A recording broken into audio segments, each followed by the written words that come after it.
पणन विभागांना सोयाबीन खरेदीसाठी मुदतवाढ दिली आहे. शेतकऱ्यांनी घाबरून जाण्याचं कारण नाही.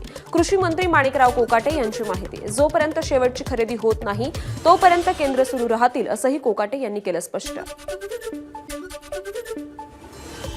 ऐतिहासिक वाघनखं नागपूरकरांना आजपासून पाहता येणार. मुख्यमंत्री देवेंद्र फडणवीस यांच्या उपस्थितीत नागपुरात शिवकालीन शस्त्रांच्या प्रदर्शनाचं उद्घाटन. प्रदर्शनात ऐतिहासिक वाघनखंही लोकांच्या अवलोकनासाठी ठेवली जाणार. कोकणातील प्रसिद्ध असलेल्या आंगणेवाडीतील भराडी देवीच्या यात्रेसाठी विशेष गाड्या. प्रवाशांची गर्दी लक्षात घेऊन 21 आणि 22 फेब्रुवारीला विशेष गाडी. 22 तारखेला यात्रा. 9 तारखेपासून खुलं होणार आरक्षण.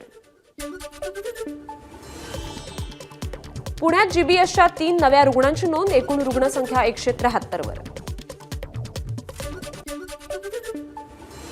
जत शहरामध्ये आज बंद आणि मोर्चाचं नियोजन. करजगी येथील बालिकेवर बलात्कार करून खून केलेल्या घटनेच्या निषेधार्थ सर्व समाजाकडून बंद पाळला जाणार. आमदार गोपीचंद पडळकर यांची माहिती. अकोल्यातील संत गाडगेबाबा बेघर निवारा केंद्रात मूलभूत सुविधा नसल्याचा आमदार अमोल मिटकरींचा दावा. स्टिंग ऑपरेशन करत केली पोलखोल. लाडकी बहीण योजना बंद होणार नाही. उपमुख्यमंत्री एकनाथ शिंदेंची माहिती. तसंच सर्वसामान्यांसाठी सुरू केलेल्या कोणत्याही योजना बंद होणार नाहीत. शिंदेंकडून पुनरुच्चार.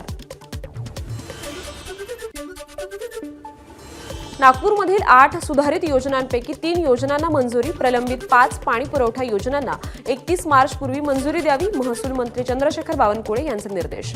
महाराष्ट्र जीवन प्राधिकरणामार्फत पाण्याचं नियोजन करण्याचे निर्देश. बीडमध्ये नामदेव शास्त्री महाराज यांच्या विरोधात तक्रार. विरोधात बोलल्यानं धमक्या येत असल्याचं म्हणत भागचंद महाराज झांजे यांनी केली तक्रार दाखल. छत्रपती संभाजीनगरमध्ये शिवसेना नेत्याच्या मुलाचा हॉटेलमध्ये धुडगूस. हॉटेल बंद झाल्यानंतर मध्यरात्री जेवण दिलं नाही म्हणून हॉटेलची तोडफोड. घटना सीसीटीव्हीमध्ये कैद. छावणी पोलीस ठाण्यात माऊली आमलेविरोधात गुन्हा दाखल.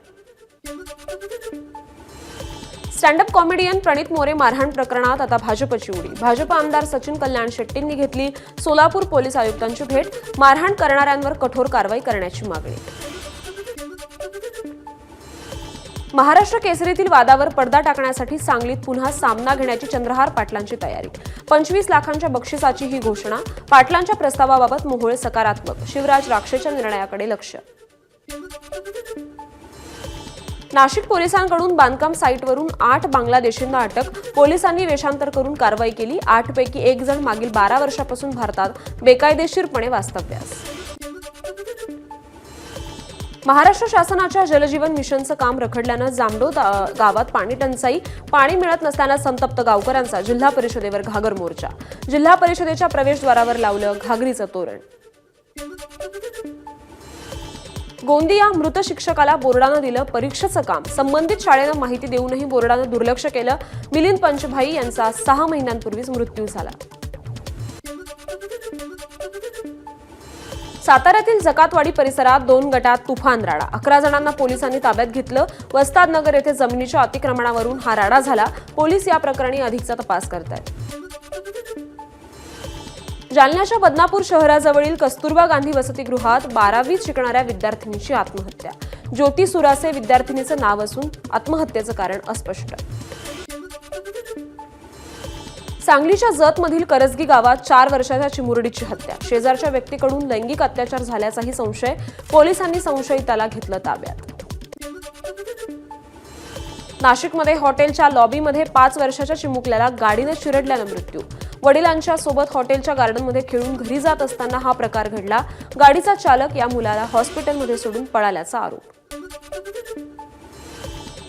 कराड शहराजवळील मलकापुरात रानडे हॉस्पिटलच्या सीसीटीव्हीत बिबट्या कैद. शहरातील नागरी वस्तीत बिबट्याचा वावर दिसल्यानं परिसरात भीतीचं वातावरण.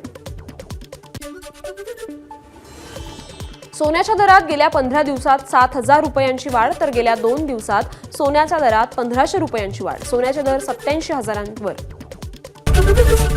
एबीपी माझा, उघडा डोळे बघा नीट.